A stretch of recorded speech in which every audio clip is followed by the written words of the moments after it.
All right, so do the irregular polygon here. I'll need to do some things. Okay. Um, we're going to draw this precisely, right angles, right measurements. We're only going to draw the right side where those measurements are, and then we'll mirror it over to the left side. I also want to show you how to save it as a DXF since we're going to have to do that periodically so that I can actually check to make sure that things are drawn the right way.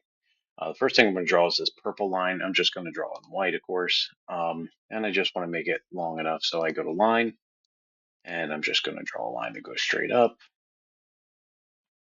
Let's go a little higher just in case. There it is. All right. Now from there, I can start here. Okay, this line, this is going to be my last line that I draw. Obviously, that measurement's a little wonky, 3.6244. So I'm going to start with this one here. And we could just start there. And I go to the right. Okay, as I go to the right, you'll see that I have the distance, 16.22. I want to make that 5.5. And the angle is 0, so I just hit enter. All right, now I'm going to go up. All right, and you'll see that as I do this, I'm going to get two values. I get the distance and I get the degree measure. So for this, I'm going to say 8, tab 30 degrees, enter.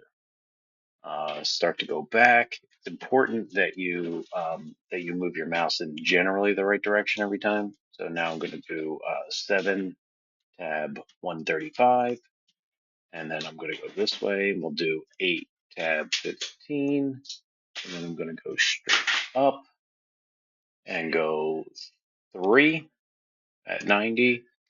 Go this way, 4, tab 135.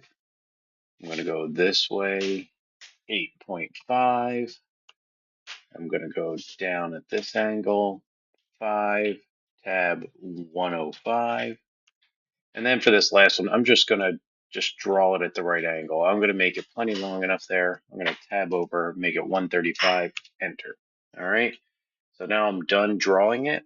I'm going to trim this little piece here because I don't know, I knew it was going to be a wonky number, so I just want to make it that long. And I'm also going to delete this center line. I don't need that anymore. All right, the next thing we're going to do is called mirror. It looks like this. It's two triangles kind of back to back as a mirror. I do that, and it says what object I want to do. I'm going to do this whole thing. Enter. From here to there. I don't want to erase the source object because I want to see both sides. So I'm going to say no. And there it is. All right. So that's the finished drawing. You then go over to save. Okay. And we will save it as a DXF 2007. See if I can get there.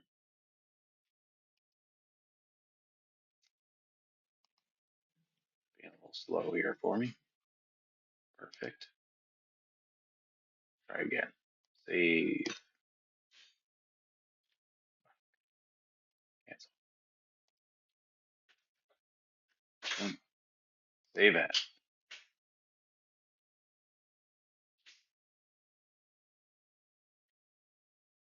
All right, we'll change the file type to 2007 DXF. And